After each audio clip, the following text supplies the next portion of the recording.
Ram Ram. Cowpathy and human health इस श्रृंखला में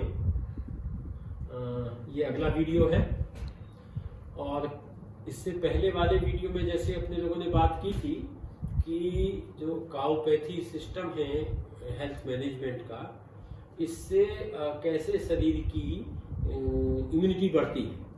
और इम्यूनिटी में बात की थी कि इम्यूनिटी प्रारंभिक रूप से देखें तो दो प्रकार की रहती है, इन्नेट प्राकृतिक और एक्वायर्ड, माने एक जन्मजात और एक जन्म के बाद जो एक्वायर करते हैं।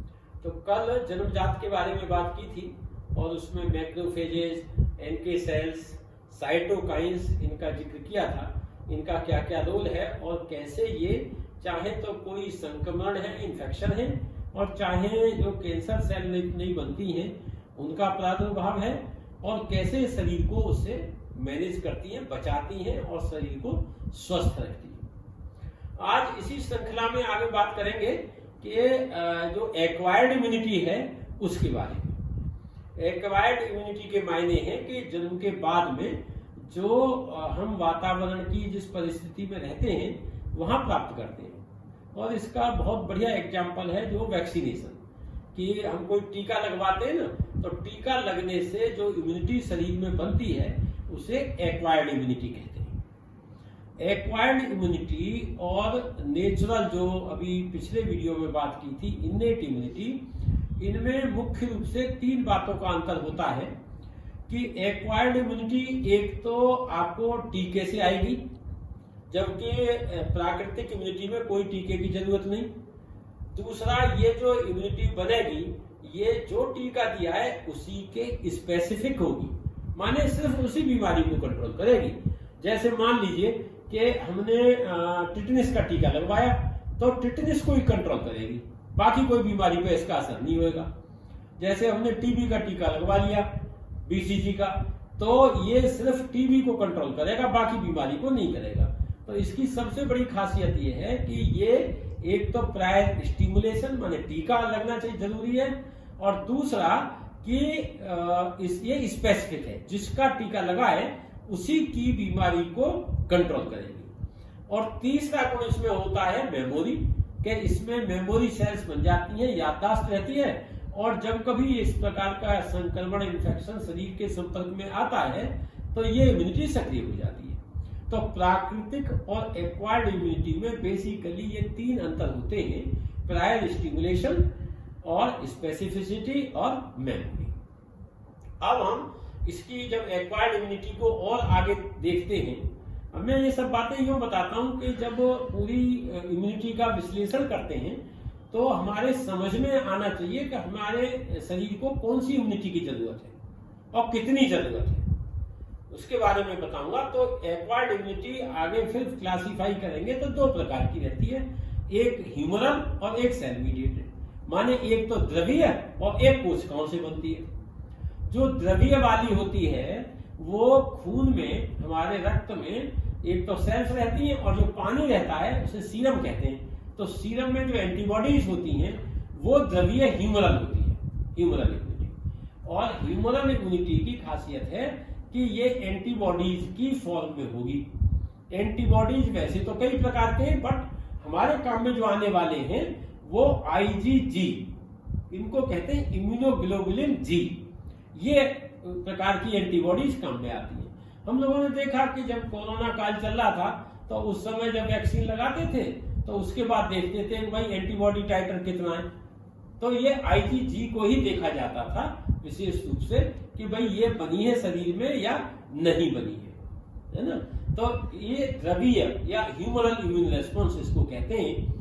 और जैसे हमने पिछली बार बात की थी कि जो शरीर का खून का जब हम लोग चेक कराते हैं ना तो उसमें डीएलसी कराते हैं, तो उसमें लिम्फोसाइट सेल्स होती हैं। लिम्फोसाइट सेल्स तीन प्रकार की होती हैं हमारे शरीर में, बी सेल्स, टी सेल्स और एनके सेल्स। एनके सेल्स के बारे में कल बात की थी पिछले वीडियो में। और जो बी सेल्स हैं इनकी आज बात होगी कि कोई बी लिम्फोसाइट्स जो होते हैं ये ही एंटीबॉडीज बनाते हैं। होता क्या है जब शरीर में कोई टीका वैक्सीनेशन जैसे करते हैं, कोई एंटीजन शरीर में जाता है तो वो मैक्रोफेज कोशिकाएं उसे खा के पहले प्रोसेस करती हैं, उनको एपीसीज कहते हैं, और वो कोशिकाएं प्रोसेस करके टी हेल्पर सेल को देती हैं। फिर टी हेल्पर सेल उसको प्रोसेस करती हैं और बी सेल्स को देती हैं। जब बी सेल में वो आ जाता है अच्छी तरह से तो बी सेल ब्लास्ट करती है और ब्लास्ट करके इतने क्लोन्स बनाती है जितने उसमें एंटीजेनिक डिटर्मिनेंट है। माने जो वैक्सीन लगाई अगर उसमें मान लीजिए 20 प्रकार के एंटीजेनिक डिटर्मिनेंट हैं तो बी सेल 20 प्रकार की सेल्स में बटके और हर एंटीजेनिक उसके लिए अलग से एंटीबॉडीज बनाएगी। ब्लास्ट होती है, ब्लास्ट होकर के वो सेल डेवलप होती हैं और उनको फिर कहते हैं हम लोग प्लाज्मा सेल्स। ये लोग मुख्य रूप से स्प्लीन में रहती हैं या पेरिटोनियल कैविटी में रहती हैं, तो वहां से फिर एंटीबॉडीज बनती हैं और वो एंटीबॉडीज वहां से रिस के आती रहती हैं। एंटीबॉडीज कुछ नहीं ग्लाइकोप्रोटीन्स हैं, ये फिर ब्लड में आ जाते हैं और ब्लड में ये आमतौर पर सामान्यता पड़े रहते हैं। जैसे आज मान लीजिए टीका लगा तो करीब 15 दिन इस बात को लगते हैं कि एंटीबॉडीज पूरी तरह से न्यूट्रलाइजिंग इफेक्ट में आने, तो 15 दिन बाद वो एंटीबॉडीज आ जाएंगी। क्या मायने हुए इस बात के कि कोई भी आपने अपने या पशुओं के कहीं भी कोई भी एक टीका या वैक्सीन लगवाई है तो वैक्सीन लगवाने का मतलब ये नहीं है कि जैसे आज लगवाई तो आज से शुरू हो गया आपका कंट्रोल होना। ये वैक्सीन का असर 15 दिन के बाद दिखेगा। 15 दिन तक तो वो ससेप्टेबल है, बीमारी हो सकती है और कई बार ऐसा देखा गया है कि बीच में भी बीमारियां हो जाती हैं, उसको लोग फिर ब्लेम करते हैं कि साहब ये वैक्सीन की वजह से हो गया।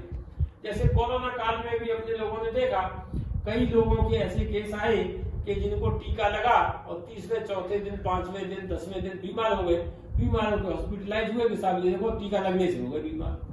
तो वो टीका लगने से बीमार नहीं है, वास्तव में वो बीमारी क्या है कि बीमारी पहले से ही उनके अंदर था और टीका लगने से और कमजोरी हो गई, तो वो जो इम्यूनिटी बननी थी वो तो बनती 15 दिन पे, बट बीच में ही चूंकि इन्फेक्शन आ गया तो बीच में वो बीमार पड़ गए। ये बात का हमें ध्यान रखना है। और इस इम्यूनिटी के मापने का जो तरीका है, वैसे तो कई टेस्ट पहले हम लोग करते थे, हीमोग्लूटिनेशन इनहिबिशन है, एग्लूटिनेशन है, प्रेसिपिटेशन है, बट आज की तारीख में सबसे अच्छा टेस्ट जो माना जाता है वो है एलिसा। किसी भी पशु में या मनुष्यों में अगर एंटीबॉडी टाइटर देखना है तो उनका रक्त परीक्षण करते हैं, कुछ ब्लड सैंपल लेंगे, उसमें से सीरम अलग करेंगे, वो सीरम से फिर एलिसा टेस्ट लगाएंगे, पता कर लेंगे कि इस व्यक्ति में एंटीबॉडी का लेवल पर्टिकुलर किसी डिजीज के खिलाफ कितना है, वो उसे बचा भी पाएगी या नहीं बचा पाएगी, ऐसे करके जानकारी मिल जाती है। इसमें एक बात और ध्यान देने की है कि कई बार क्या होता है कि बीमारी का आउटब्रेक हो रखा है, बीमारी फैली हुई है सब जगह।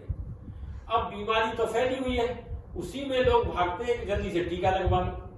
देखिए ये बात ध्यान रखने की है कि जब बीमारी फैली हुई हो उस समय वैक्सीनेशन वहां नहीं करना चाहिए, उस समय करना चाहिए उसका उपचार, इलाज, ट्रीटमेंट, और उसके आसपास के क्षेत्रों में जहां बीमारी नहीं है वहां पर वैक्सीनेशन करा सकते हैं। क्योंकि डर क्या रहता है कि जब वैक्सीन लगती है शरीर में तो वैक्सीन एक हम लोग अंग्रेजी में टर्म यूज करते हैं transient immuno suppression, transient immuno deficiency. Means कि जब वैक्सीन लगाते हैं, वैक्सीन लगाने के 4, 5, 6, 7 दिन तक उस व्यक्ति के शरीर की इम्यूनिटी और डाउन हो जाती है। क्यों? क्योंकि शरीर की जो इम्यून सेल्स है या जो ताकत है शरीर की, वो सारी की सारी इम्यूनिटी की ताकत वैक्सीन को देने में लग जाती है, वैक्सीन को बढ़ाने में लग जाती है। अब वो तो पूरी वैक्सीन में लगी हुई है, इस दौरान संक्रमण हो गया या पहले से कोई बैक्टीरिया वायरस शरीर में पड़ा हुआ है तो वो इन्फेक्शन कर देगा, वो डिजीज कर देगा। तो हमेशा ये बात का ध्यान रखें, जब आउटब्रेक हो रखा हो, बीमारी फैली हुई हो, उस समय पर न तो पशुओं में न आदमियों में वैक्सीनेशन नहीं कराएं। उसके बाद ओवर हो जाए तब, या बीमारी फैले उससे पहले ही वैक्सीन करा लें। और ये बात का जरूर ध्यान रखें कि एक बार टीका लगा तो ये वाली इम्यूनिटी बनने में कम से कम 15 दिन लगते हैं। 14-15 दिन के बाद ही वो पूरा प्रोटेक्शन उससे मिलेगा।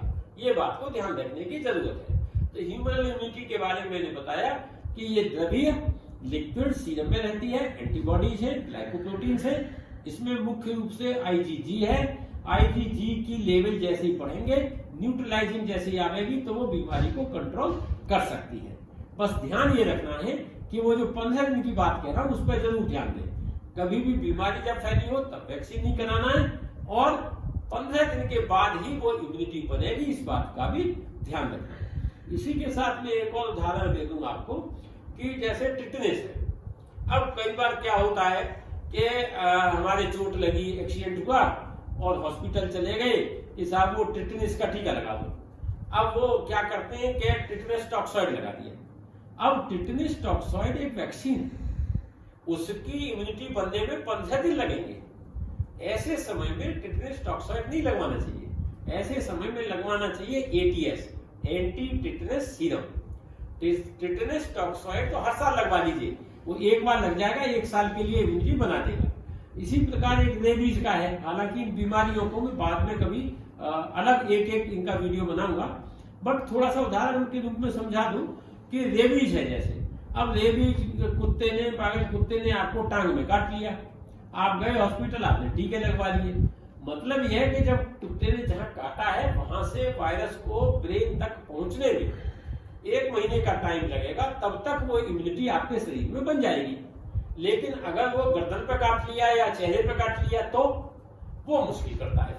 ये बात ध्यान रखें कि जब भी कभी टीका लगेगा उसकी इम्यूनिटी कम से कम 15 दिन के बाद ही आपके शरीर में प्रोटेक्टिव लेवल में आने वाली है। ह्यूमरल इम्यूनिटी, जो प्रोटीन्स, ग्लाइकोप्रोटीन्स जो सीरम में रहती हैं, उसके बारे में मैंने आपसे चर्चा की। ये न्यूट्रलाइजिंग एंटीबॉडीज हम इनको कहते हैं कि या तो कोई वायरस है उसको न्यूट्रलाइज कर देती हैं, या बैक्टीरिया है उसके ऊपर चिपक के उसको खत्म कर देती हैं, या कई बार ऑब्सोलेंस का काम करती हैं कि कोई पार्टिकुलेट मटेरियल है उसके ऊपर चिपक गई और उसको फिर मैक्रोफेज कोशिका ने खा लिया करके। तो ऐसे करके ये इम्यूनिटी होती है, वैक्सीन से बनती है, एक्वायर्ड इम्यूनिटी है, और ह्यूमरल या द्रवीय रोग प्रतिरोधी क्षमता है। धन्यवाद। आपके जो प्रश्न, जो शंका, जो समाधान, वो आप मेरा इसमें डिटेल नंबर भी जा रहा है और इसमें जो क्वेश्चंस हैं वो आप डाल सकते हैं। कोई शंका समाधान है, किसी को कुछ और जानकारी चाहिए तो वो सब जानकारी भी आपको उपलब्ध कराई जाएगी, वो सब आप इसके माध्यम से पूछ सकते हैं।